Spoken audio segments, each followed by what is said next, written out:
నమస్తే భక్తివన్ ప్రేక్షకులకు స్వాగతం. ఈరోజు మనతో పాటు ప్రముఖ ఆధ్యాత్మికవేత్త, మోటివేషనల్ స్పీకర్ శ్రీ భారతీ తీర్థ పురస్కార గ్రహీత డాక్టర్ చెక్కిల రాజేంద్ర కుమార్ గారు ఉన్నారు. ఒకసారి వారితో మాట్లాడదాం.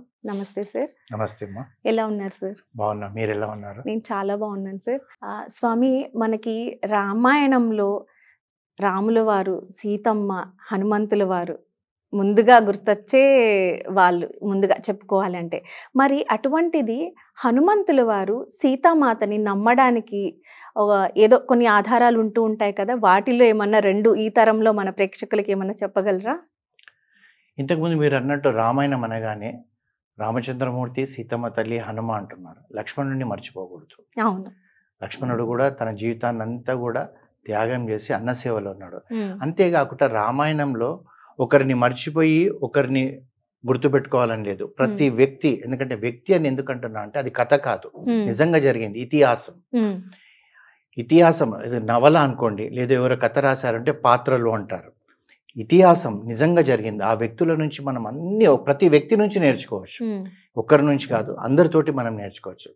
అదేవిధంగా హనుమ ఎప్పుడైతే లంకలో ప్రవేశించిన తర్వాత లంక మొత్తం జల్లడబట్టినట్టుగా తిరుగుతాడు. అంతఃపురంలోకి వెళ్తాడు. రావణాసురుడు అంతఃపురంలోకి వెళ్తాడు. ఆ ఆంబొత్తులాగా పడుకొని ఉంటాడు. అతని మీద 100 మంది రాణులు పడుకొని ఉంటారు. ఆ పక్కన మండోదరి పడుకొని ఉంటుంది. ఎక్కడ వెతికి వెతికి వెతికి ఇంకా ఈ సీతమ్మ కనబడతలేదు, నేను వెళ్ళి ఏం చేయాలి అని చేసి నిస్పృహలోకి వస్తాడు, నిరాశలోకి వస్తాడు. మనం కదా ఒక పని చేస్తున్నప్పుడు, ఒక ప్రాజెక్ట్ వర్క్ చేస్తున్నప్పుడు కొన్నిసార్లు ఆ ప్రాజెక్ట్ వర్క్ ఎందుకు ఒక దగ్గరకు వచ్చినాక అది పూర్తి కాకుండా ఆగిపోతుంది.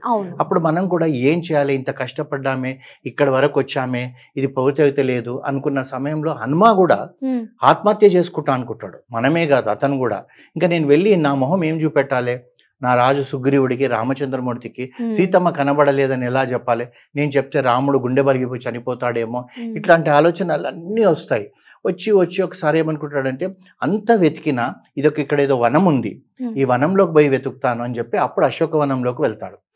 ఆ వానరుడు కనుక చిన్నగా ఉంటాడు, అప్పుడు హనుమాలాగా పెద్దగా ఉండడు. ఎందుకంటే కనబడకుండా పోవాలి కనుక చిన్న వానరం లాగా ఉండి ఆ చెట్ల మీదకి ఎంచిపోయి అక్కడ చెట్ల మీద ఉంటాడు. అయితే అక్కడ ఎదురుగా ఒక చెట్టు కింద సీతమ్మ తల్లి కూర్చొని ఉంటుంది. ఇతనికి అనుమానం ఏంటంటే, ఈవిడేనా సీతమ్మ అని ఎట్లా గుర్తుపట్టాలి? ఇప్పుడు వానరుడుగా ఉన్నాడు.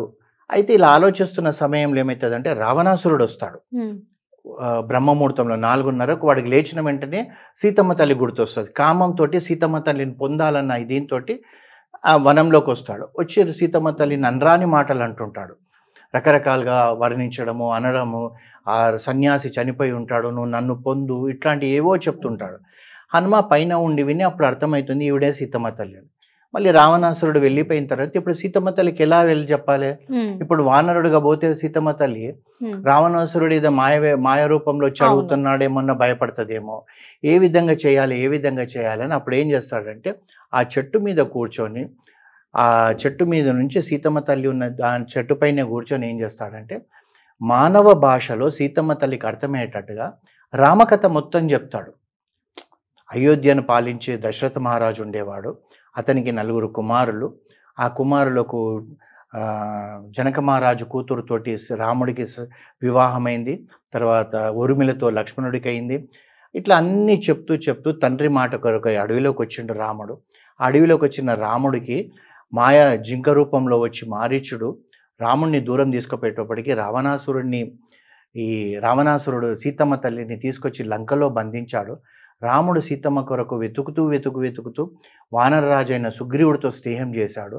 ఆ రాజు మమ్మల్ని అందరినీ 4 దిక్కుల పంపిస్తే నేను దక్షిణ దిక్కుకి వచ్చాను సీతమ్మ జాడ తెలుసుకోవడానికని ఈ కథ చెప్తుంటే, అప్పుడు సీతమ్మ తల్లికి ఏమవుతుందంటే తలెత్తి చూస్తుంది అన్నమాట.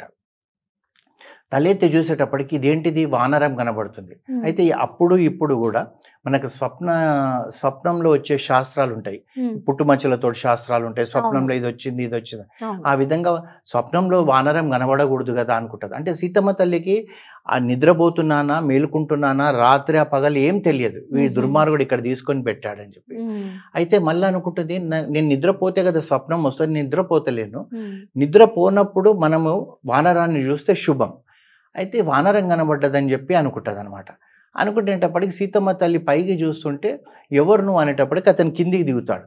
దిగి ఇట్లా ముందుకు అడిగేస్తుంటే సీతమ్మ తల్లి భయపడుతుంటుంది, స్త్రీ గనక. వీడు రావణుడు మళ్ళీ హనుమాకు అనుమానం వస్తుంది అనమాట. అమ్మ నేను రాముడు బంటుగా వచ్చాను అవన్నీ మాట్లాడినాక అప్పుడు రాముడు ఉంగరం తీసిస్తాడు. అప్పటి వరకు ఇవ్వడనమాట. ఈ 2 గుర్తులతోటి సీతమ్మ తల్లి హనుమాను నమ్ముతుంది. అప్పుడు హనుమ అన్నీ చెప్తాడనమాట. రాముడు ఇట్లా సుగ్రీవుడితో స్నేహం చేశాడు, వాలిని చంపాడు, మేము అన్ని దిక్కులుగా వచ్చాము, అతి త్వరలో అందరం వస్తాము, వచ్చి రావణాసురుడిని చంపేస్తాము, నిన్ను తీసుకెళ్తాను తల్లి అని చెప్తూ ఇంకొకటి ఏమంటాడంటే, అప్పటి వరకు మనం ఎదురు చూడాల్సిన అవసరం లేదమ్మా, నువ్వు నా భుజాల మీద కూర్చో, నేను ఇప్పుడే తీసుకెళ్తానంటది. అంటే అప్పుడు ఆ సీతమ్మ తల్లి అంటది, నువ్వు ఉన్నవి ఇంత, నన్ను ఎలా తీసుకెళ్తావు అంటది అనమాట. అప్పుడు తన రూపం చూపెడతాడు. ఆకాశం అంత ఎత్తుగెదిగి, అమ్మ నాకు ఆ బ్రహ్మదేవుడు ఇచ్చిన వరము, నీకేం ఇబ్బంది కాదు అంటే సీతమ్మ తల్లి అప్పుడు కూడా ఏమంటదంటే, నన్ను నా భర్త నుంచి తీసుకొచ్చాడు కనుక నా భర్త వచ్చే వీడిని యుద్ధంలో చంపేసి నన్ను తీసుకుపోవాలి, అప్పుడే దానికి విలువ ఉంటుంది నా రాముడికి, లేకపోతే తన క్షత్రియ ధర్మం పోతుంది, ఎవరో తీసుకొచ్చారని అంటారు. రెండోది, అయినా కానీ నీ పైన నేను కూర్చొని వస్తుంటే సముద్రంలో పడిపోయాననుకో కష్టం కదా హనుమ, ఇట్లాంటి అన్నీ చెప్తూ చెప్తూ చెప్తూ వాళ్ళిద్దరు అప్పుడు ఒక అనుబంధం ఏర్పడుతుంది. అంటే అప్పుడు సీతమ్మ తల్లి హనుమాన్ నమ్మడం మొదలు పెడుతుంది ఈ రెండుతోటే. అదేవిధంగా మనం ఎవరైనా మనల్ని అడిగారనుకోండి, మీరు ఎవరండి అన్నారు అనుకోండి, ఒక స్త్రీమూర్తిని ఎవరన్నా అమ్మాయి నువ్వు ఎవరు అనగానే వెంటనే నా పేరు ఇది, నా భర్త ఇది అని చెప్పకూడదు. అప్పుడు ఏం చెప్పాలంటే మామగారి పేరు చెప్పాలి, నేను పలానా వారి కోడలినండి. తర్వాత రెండో మాట ఏం చెప్పాలంటే పలానా వాళ్ళ కూతురునండి అని చెప్పాలి.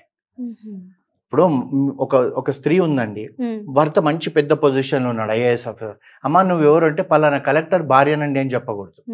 అంటే మన ధర్మం ప్రకారం, మన శాస్త్ర ప్రకారం ముందేం చెప్పాలంటే మా మామగారండి పలానా వ్యక్తి, ఆయన కోడలనండి, మా నాన్నగారేమో పలానా వారు, నా భర్త ఆ జిల్లాకు కలెక్టర్గా ఉన్నాడండి, అలా చెప్పుకోవాలన్నమాట.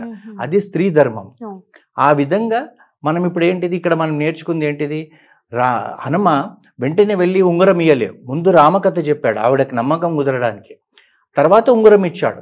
అంటే తనకు ఒకవేళ ముందే ఉంగరం ఇస్తే రావణాసురుడే మాయ చేసి ఒక ఉంగరం తెచ్చిండని అనుకోవచ్చు కదా. రావణాసురుడికి రామకథ మొత్తం తెలియదు. సో రామకథ చెప్పినప్పుడే తనకు నమ్మకం ఏర్పడింది. అది అన్నమాట. ఈ 2 విషయాలతోటి హనుమాను సీతమ్మ తల్లి పూర్తిగా నమ్మింది. ఆ తర్వాత ఇక సుందరకాండ అయిపోయినాక యుద్ధం కావడం ఇవన్నీ జరిగినాయి అన్నమాట. ఓకే గురుగారు, చక్కగా వివరించారు. ధన్యవాదాలు.